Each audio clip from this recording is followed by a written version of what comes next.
We define sustainability as the ability to provide for tomorrow or the ability to provide for today's needs without compromising the needs of tomorrow.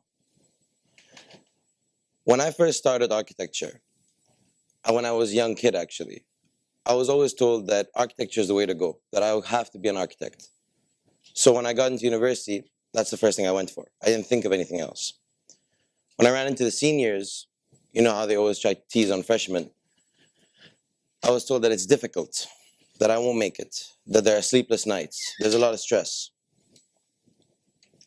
So how I acted was that I got scared. So I told my family, I don't want to be an architect. I want to study something else. I want to go for something easier, anything. My family supported my decision because they're my family. And what they told me was, do whatever makes you happy, except for my mother. My mother was adamant that I stay in architecture. Not because she wanted me to come out as an architect, not because she wanted me to come out as someone that she could say, oh, my son's an architect. She explained to me why. She said, if you go for something easy today, you'll have an easier tomorrow. And maybe if you're lucky, you'll always have an easy life. But if you were to go for something challenging today, then your life tomorrow will be extremely challenging. But first, something easy that comes along, you'll put a value to it. You'll think that it's worth it. It's worth having. And if something challenging does come along, you won't stop. You won't be halted. You'll see it as an obstacle you have to overcome, which is exactly how I feel today. You see, my mother always taught me and my sisters. I'm a family of 1 boy, 3 sisters, no brothers. And my mother always taught us that when you live your life, you live it to build a kingdom, but not to sit on that throne. That throne should be for your generation to come, your children. At 23 years old, I think today more about my future, my children that aren't even born. I don't even have a wife. I don't even have a girlfriend to start with. But here I am thinking about tomorrow's generation.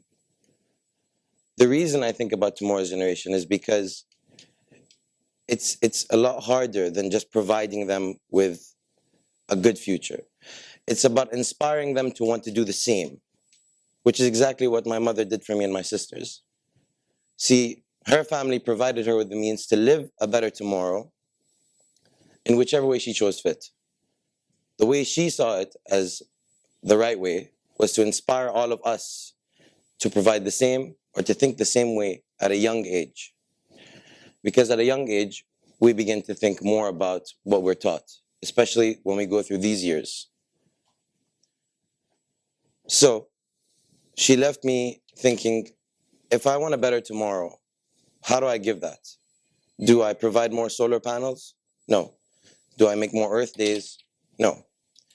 Because no matter how many Earth days we do, someone's always going to end up just using that as a way to go on Instagram and post that Happy Earth Day, which isn't the purpose. The purpose is to think about what you're doing, to think about how many resources you're using. That's the whole purpose of it.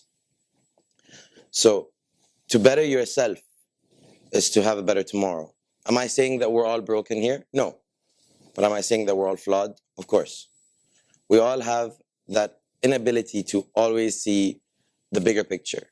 When someone tells you to think of the future, you think about your lifetime. You think about till the day you die. You may think about your children, but that's about it. What you need to think about is not just the generation to come, but the generation to come after that. To think about how you can provide for that generation when you're no longer there.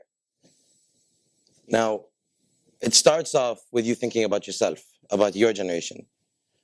But afterwards, a domino effect occurs, which happens that you start to think about your siblings' children, then your friends' children. Then you start to think about a future generation in its entirety from all countries around the world. That's why people today go and they talk about having a sustainable future. That's why most of them are from an older generation and not many of them are from our generation. So if I wanted to leave you with an idea today, if I wanted to leave you with a thought, it would be the idea or thought that my mother leaves me with every day. And that idea is, a better tomorrow doesn't come by simply providing for that. A better tomorrow comes by inspiring, by influencing the need to think of a better day after. Thank you very much.